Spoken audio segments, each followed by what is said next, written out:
Hello and welcome to my channel once again. It's the beginning of 2024 and that means it's time for a vinyl tag. This is going to be my first time doing this vinyl tag, so I hope you will enjoy it, and it's fun for me to go through my records and maybe look at them from a different perspective than only maybe musically. So the questions I got from Rob Walker, I chose not to answer every single one of the questions because I couldn't give great answers for them. So I chose the ones which I could find good answers for. The first question is, favorite record you purchased in 2023? And this is going to be a record that I showed in my last video, so I won't talk too long about it. But it is Vashti Bunyan, Just Another Diamond Day. This is the Branch reissue. I got this fall, and this is one of my favorite records, maybe top 3, top 2, top 1. It gets tough in those top spots, but it's definitely one of my favorites. It's really calm and dreamy, and it belongs to the sort of acid folk genre. She's sometimes classed as like the mother of acid folk, but it's not very psychedelic. It's just calm, dreamy, ethereal, and just super duper amazing. She wasn't like really a hippie, but she sort of lived a hippie life. She traveled with her boyfriend or friend and their horse Bess, and in a horse-drawn carriage up to the Hebridean Isles, and sort of lived there for a few years. But if you haven't checked this one out, definitely do, and if you don't like it, give it a few more listens, because when you finally get it, it's just mind-blowing. Next question is, the last record you bought in 2023. So this is a record I haven't been able to play yet. I've only sampled it a few times online, but I've read a lot about it, and it's supposed to be very, very good, and from what I've heard, it is very, very good. But I bought it like 2-3 weeks ago, and the reason I haven't been able to listen to it is because I was on during Christmas I was home with my parents, and over there I don't have a record player or any records. But now I'm back in my apartment. I got back yesterday, so I'm still going through some other records that I bought. But this is the record, Comus, First Utterance. I need to show you the gatefold of it, because this is like a sort of double cover. And this is again acid folk, and this is some very, very weird stuff. They talk about some pretty like horrific topics, which was pretty much unheard of at the time, so I guess this was a pretty groundbreaking record. The music, I guess it sounds like this, but on the inside it looks a lot more jolly. But if you look a bit closer, like you can see some scary themes here, and this sort of like depicts, at least in my mind, the surreal feeling you get when listening to the records. Sort of sweet but unsettling, and yeah, that is the second record, or the second question. The third question is a band or a singer who released 2 or more albums in the same year, and I chose to go with Jefferson Airplane. They first released Surrealistic Pillow in the beginning of the year, and they sort of defined the summer of love. This is the anthem of that summer. Then later on that year they released After Bathing at Baxter's, which is completely different but so good. And I don't really know which one I prefer.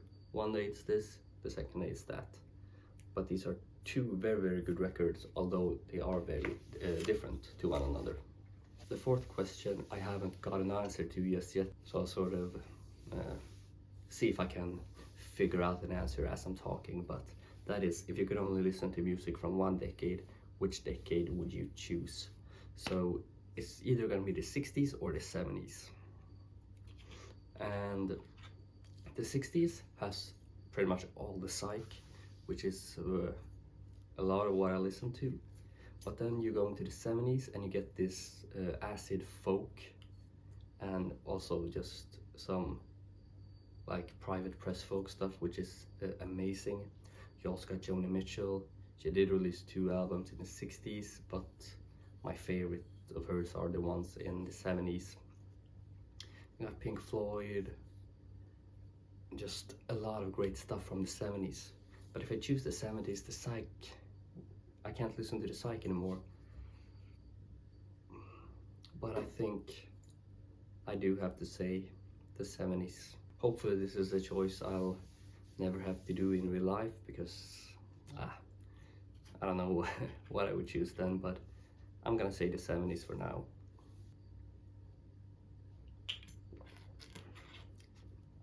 Moving on to question number 6. Which band or singer did you listen to the most in 2023? And that's gonna be Joni Mitchell, my favorite artist. And with her, I sort of have periods of when one of her records is my favorite and the one I listen to almost every day. I chose to show this one, and this is actually a bootleg. I believe they were supposed to release this, but it never came to fruition. But this is a live set of Joni Mitchell and James Taylor. I believe some of these songs are present on one of the compilations she released, those big box sets. You can also listen to it on YouTube. Some of the songs are sung by James, some by Joni, and some they're both singing on. And I need to lift one specific song off of this, and that is You Can Close Your Eyes. They're both singing on it, and that's just too incredible. Thought I'd just show you the labels here. They're just blank with a 2 and a 1. So if you're into Joni Mitchell, got all the records, definitely try to pick this bootleg up. I don't think it's too hard to get. I found it here in Sweden, so if I can find it here, you should probably be able to find it as well. But definitely keep your eyes out for this one, because it's very, very good. It's called In Perfect Harmony by Joni Mitchell and James Taylor. Now it's time for another choice. Imagine you can only listen to music from one country. Which country would it be? So I think my answer will be the US, because you got a lot of the psych, you got some great folk. I don't know if Joni Mitchell counts as American, maybe. She lived in America when she did a lot of the music, so I'll move her there. But in Britain, you or England, would England be classed as one? Or would like Great Britain or the UK count? I don't know. I'll say the UK as one country. You got some amazing folk like the Incredible String Band of Vashti Bunyan. You got like the Beatles and stuff like that. But I do think my answer will be the US. But once again, I hope I never have to make this choice in real life. Next question is name 3 vinyl community channels you discovered in 2023. So these are not the only channels I watched. I watched quite a lot, but I think these have been some of the channels I watched the most, or I found earliest in the year, so I've been watching them for the longest time. And the first one is Sublime Media, or Sublime Media. He is another Swedish member of the community, and he sort of opened up my eyes to a lot of the Swedish music that there are, especially from the 70s. I will show some of those records later on. Next up, got Vinyl Richie, just a core member of the psychedelic community here on YouTube.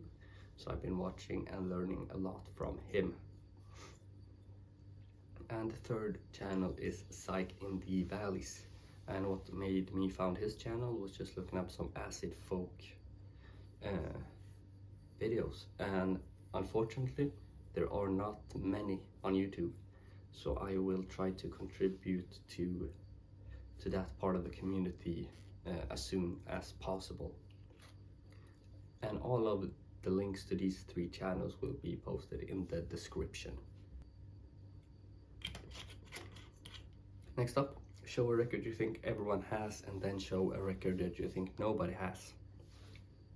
The one I think everyone has is Dark Side of the Moon. Do I really need to talk a lot about this? I think this is one of the best records ever made, one of the best records produced ever made, and the efforts the musicians did on this is tip top. Yeah, I can't praise this album enough. I listen to it quite often, and I love just putting it on and spacing out. And the record I think nobody has is gonna be this one, which is a Swedish Indian record. The band, I believe, is called Rasa. They may also be called Alive, but I do think that Alive is the album name. So it's released on the Lotus Eye label, which I'm not too familiar with, but I believe it might be their own label. I don't know, but it's not a very common label. You may never see it, but here you can actually see, so they're called Alive, Rasa and the Family Krishna. So it's sort of a Hare Krishna commune located in the south of Sweden, or it was. I don't know if they're still going, but here you can see them hanging out. You got the little guy riding a cow, and when I bought it, I got it for like $1 at the thrift store. It came with this little pamphlet, which is sort of an invite to the Krishna movement, which I thought was pretty nice. It says welcome to the Krishna movement. Then they got some explanation of what they do. They got the Sunday party here every Sunday at 12:45. It's a party at Korsnäs, which was their home. Yeah, you can come there and visit if you want. And they got their own radio channel, and yeah, Hare Krishna, Hare Krishna, Hare Krishna. It's a, I wouldn't say it's a great record, but it's funny to put on from time to time. I do kind of like Indian music, but I got another one, which I think is a lot better. It's Fortune, Goddess of Fortune, I believe, produced by George Harrison. That is a lot better than this one, but it's nice that it's from Sweden, and yeah, She's Great, a record by female artist you bought in 2023. I talked about how Sublime Media sort of introduced me to the Swedish music, or to the Swedish musical movement called prog, which took place in the 70s, started in the late 60s with people like Hansson and Karlsson, but they were more psychedelic, not very proggy maybe, but yeah. This artist has become one of my favorite, and she's called Turid. So her first record, which is a bit expensive, so I haven't been able to pick it up yet, but I will soon, hopefully. It features songs on both Swedish and English, half the songs on Swedish, half on English. And when she released the record, I believe she got some inquiries about becoming like an international artist. She didn't feel like doing that, so from then on it's just Swedish. This, I believe, it was released in '77. This was after she moved away from the Silence label, which is sort of the main label within the prog movement. She got some flack for that, for like selling out, but I still think this is a very, very solid record. Before she moved though, she released 3 albums. This is the third one. It's called Tredje dagen, or The Third Day. And this is on the, as I said, on the Silence label. Just need to show you. They always had like these nice labels. But it was like a very intimate label. He had intimate connection with the artists, and if you want to know more about that label, maybe check out Sublime Media's channel. I believe he talks a lot more about it.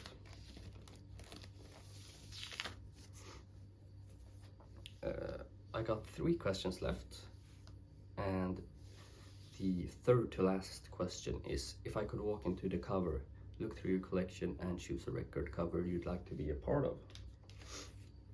I'm gonna choose this one, Kebnekaise, another Swedish record, part of the prog movement. This is sort of like psychedelic jams mixed with Swedish folk. And the reason I chose this, I just love the Swedish nature. I love being up in the mountains, and just looking at this record, I just want to go there. Also at the back, these guys are just sitting, chilling in a tree, and I love to be sitting and chilling in a tree like that. I need to mention that in this one of the songs, Rättvikarnas gånglåt, Turid actually sings, or she doesn't sing, but she sort of hums. So yeah, I'm gonna show you the label of this as well, because this was also released on Silence, so you can see they didn't have standard labels, so all of the labels were sort of unique for the record. It's like a greatest hits. Show a record you're so familiar with that it feels like a greatest hits. And I'm gonna go for Joni Mitchell, Blue. Probably her best record. Sometimes this is my favorite verse, not all the time, but it is maybe her best record. Or I can't choose. It's a very good record at least. And this is sort of the first record I listened to of Joni, and this first one I fell in love with, so this was sort of my gateway drug into her, and I've been listening to this for a long time, so I really do know every song on this. And right as the first song ends, I just start humming on the next one, and it keeps going like that for the whole record. And the last question of this, I'm gonna show another Joni record. It's Show Me album that was released in 1974. And with Joni I had 2 choices, but I'm gonna go for the studio record. She did also release a live record, which I got in the collection, and that will probably feature in another video. But Court and Spark was released in 74, and this was sort of her comeback record, because after she released Blue and For the Roses, she got like a lot of critique for being so open and vulnerable about her problems, and she sort of also started writing more like Bob Dylan and sort of talking to you, like you are this, you are that, to sort of really make you feel the lyrics and appreciate them more. But of course there are going to be some people that are offended by that, so she got some bad press, I believe, and she decided to just move out to the country, chill for a while, and then she came back with Court and Spark, which is a lot more up-tempo than both Blue and For the Roses. A very good record. And this is sort of when she sort of you can really start to hear those jazz influences on Joni, and if you're in the mood for some grooves, definitely put this one on. So that was my vinyl tag 2024, or my first vinyl tag. If you have enjoyed this video, be sure to leave it a like, leave a comment about whatever you feel like, the records I've talked about, the records I didn't talk about, the records you love, the records you hate, whatever you feel like, just post it on the comments and I'll be sure to answer. Going forward in 2024, I'm gonna try to post at least 2 times a month, maybe once a week. We'll see how it goes and what ideas I get. But make sure to subscribe so you won't miss any of those videos. And with that said, I'll see you next time with some new great music.